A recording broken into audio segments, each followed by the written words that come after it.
Yeah, that I didn't really go into this during that talk, but I actually left Brentwood because I was worried. Because as you know, like MS-13 is rampant in Brentwood, and I was concerned that I was friends with a bunch of people that I shouldn't probably have been friends with, and I was concerned with that. So I went to my parents and I told them I want to go to private school.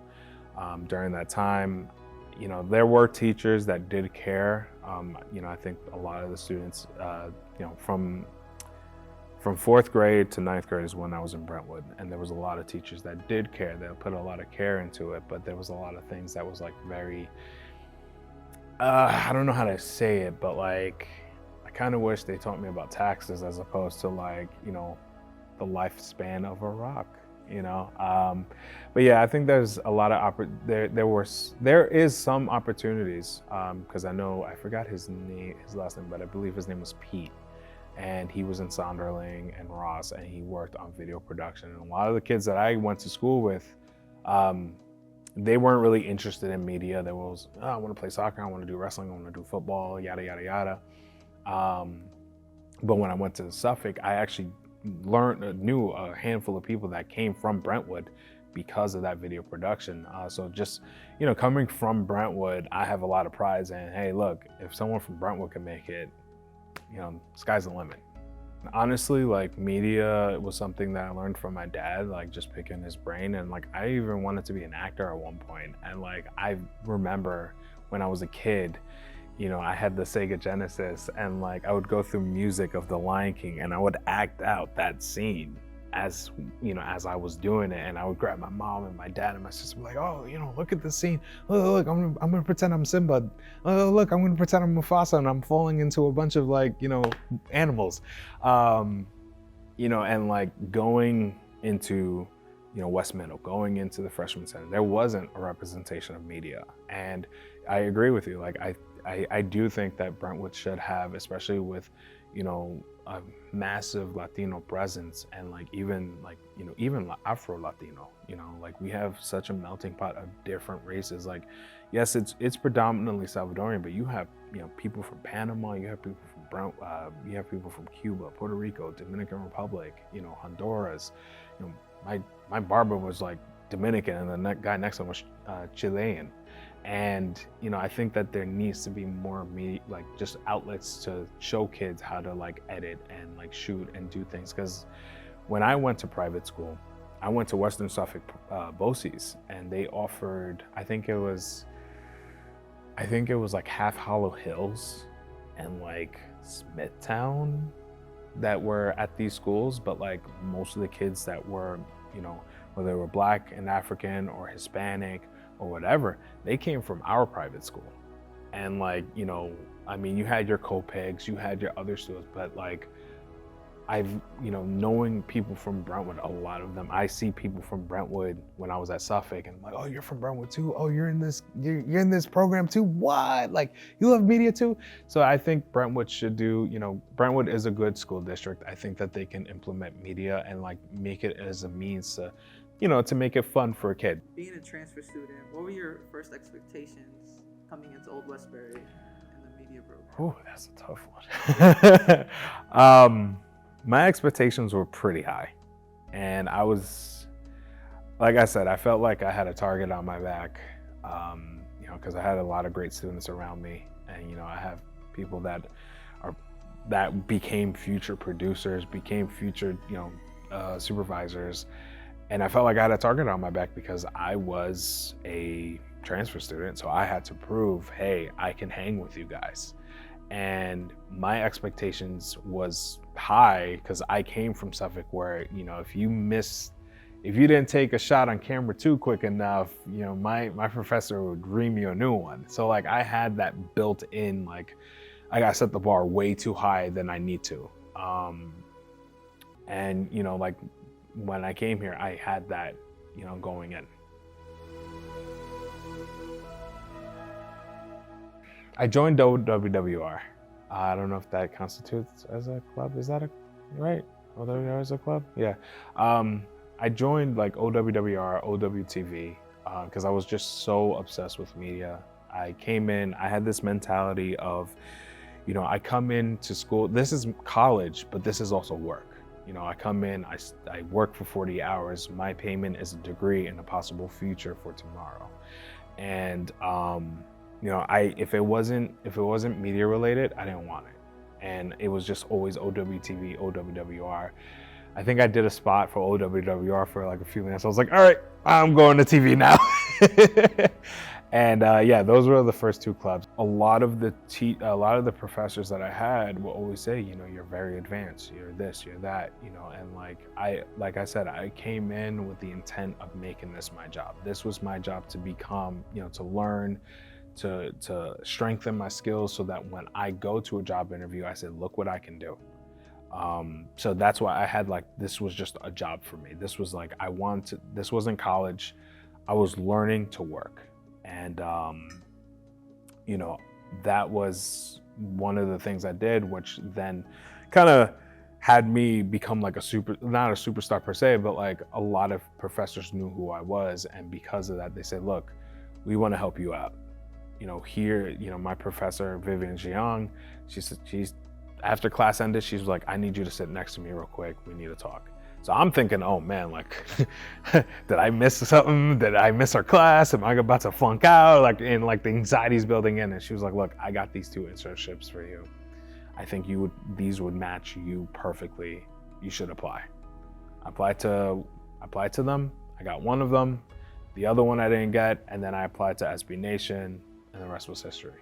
So yeah, you know, I would say that, and like also just learning, you know, my skill set, you know, going into this TV studio day in and day out, honing in on my craft. And I remember I would leave that studio around 7 p.m. And like I would go in, I had a class at 8, then at 9 o'clock, I would go there, had a class at 11, go back to class, eat lunch, go back to the studio. If I had work study, do work study. Then at 9 o'clock, I got my plate of halal food because Halal Guys was like right there by Panther Den. Grab that, whatever like money I had from work study, run to the new dorms, and I would eat. And then even then, like it was just, you know, rinse, repeat, rinse, repeat, rinse, repeat. So like a lot of the stuff that I did with a lot of stuff I did with Old Westbury essentially crafted into what I am today and what I bring to Major League Baseball. I think, you know, all platforms need to be focused in on is the importance of networking and building relationships, because like I said, you know, in the talk, the relationships is, you know, I always tell people, who you know gets you the job, what you know keeps you there. And, you know, the importance of knowing people, I didn't know until my second semester here. And you know, talking to Professor Manfredi, talking to Professor Archer, talking to Professor Grossman, Professor Smith, Professor Matson, you know, and doing things like you know, going, speaking to Larry Lawson and asking him, like, how did you get in? You know, all those moments is what culminated in like realizing exactly, you know, it made me realize the importance of building connections and having long-lasting relationships. And, you know, like even to this day, like we said, you know, like you mentioned, Professor Archer, I talk to him on Facebook. And, you know, when I had a job with NBC, I went straight to, when I had a job with SNY, I knew he was a Jets fan. So I grabbed a Jets poster and I was like, oh, this is great for Professor Archer. So I sat at his, you know, after his class, I sat down, talked to him. Even my sociology professor, her name was Rachel, I forgot her last name, but she, you know, played a role. Like, I haven't spoken to her in years, but I guarantee you if I go up to the sociology department and I tell her, you know, I have to say this with context, but the first day of the class, you know, they always ask, you know, what's your name? Where do you come from? A special talent? I told them I know how to do the worm. So a bunch of people went on Snapchat and recorded me doing the worm across the classroom. And if I go to her now and say, hey, I was that guy that did the worm, she's probably gonna remember that. And you know, there's a lot of long-lasting impacts. Even if I don't talk to them, you know, there's still long-lasting impacts that I have from just every professor I've had here. You know, like my father mentioned in earlier, we did go through struggles. We were homeless at one point, and that lit a fire under me. And I remember one night I was sleeping at my friend's house, and I couldn't sleep right, so I asked, "Hey, can I sleep in your car?" And slept in the car. And I remember having a blanket over me, looking at the roof of a car and saying, I need to get into this industry.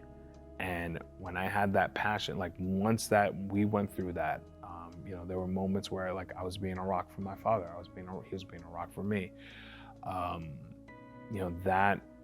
That trial that I went through is what made me want to be in this industry. So by the time I got here, I already had that instilled, but just having someone like Larry Lawson or Harriana Walker tell me about, hey, you're gonna have to do birthdays, you're gonna have to do anniversaries, you're gonna have to do that. That set me up for understanding how this industry works. But as in terms of the work ethic, I would say my personal trials is what got me to go into that.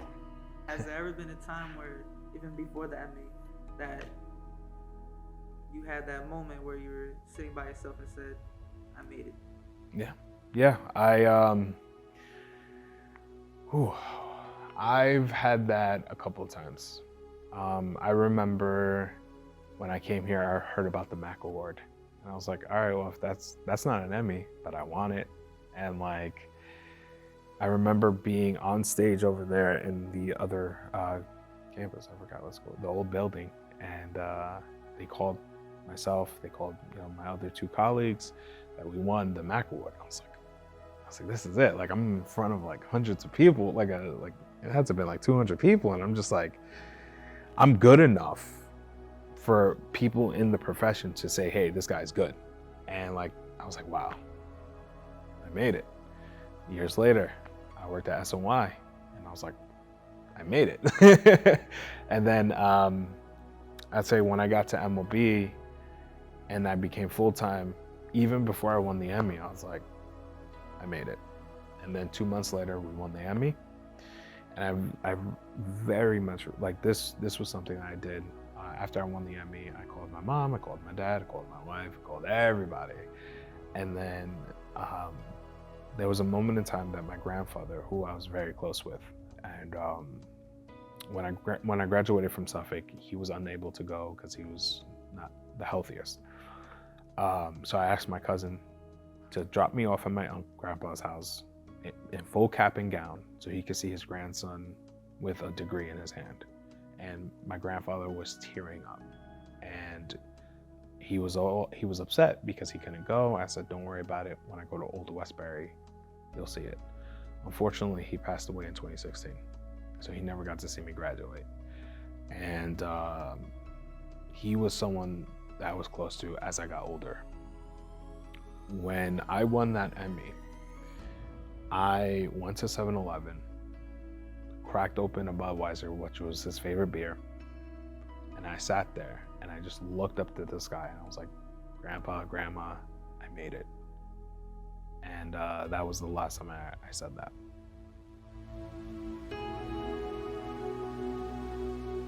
I think the voice acting that I want to do, that's something I've always had a passion for. I've had an interest in it for so many years, and I said, you know what? It's going to be a side hustle, but it's something I want to enjoy. The first thing I definitely want to do is win another Emmy, because like, why have one when you can have more? And I want to move up in the ranks. I want to become, like, I joke around and I tell people I want to be the first Hispanic commissioner of Major League Baseball, but I want to move up where it's like I'm a senior vice president. I'm someone like that 10, 20 years from now, that someone from I come back to Old Westbury and someone's like, wait, he's a senior vice president? And that inspires them to become the next Emmy Award winner, or like, the next, EVP or whomever. Because, in this industry, it's as much as you give, you take, but you also give a lot. And, like, I didn't realize how much inspiration, Larry Lawson had to me, even up until like maybe a couple weeks ago, where I was like, wow, like a lot of the stuff that I learned and I was able to implement into life was from Larry Lawson, was from Hariana, was from Professor Archer, Professor Smith, Professor Grossman, Professor Matson. So I want to move up that chain where it's like, wait, this kid, because looking at resumes, you see a lot of people, oh, this person's from Columbia, this person's from Pace, this person's from, this and that. And then they see Old Westbury, SUNY, Suffolk Community College, and it shows that you can do whatever you want. As long as you have the drive, you have the ambition, you got that fire in your stomach, anything is possible. You can go toe to toe with people from Columbia, toe to toe with people from Princeton. And I want to move up the chain, so I'm that living example of you can do what you want as long as you set yourself to it.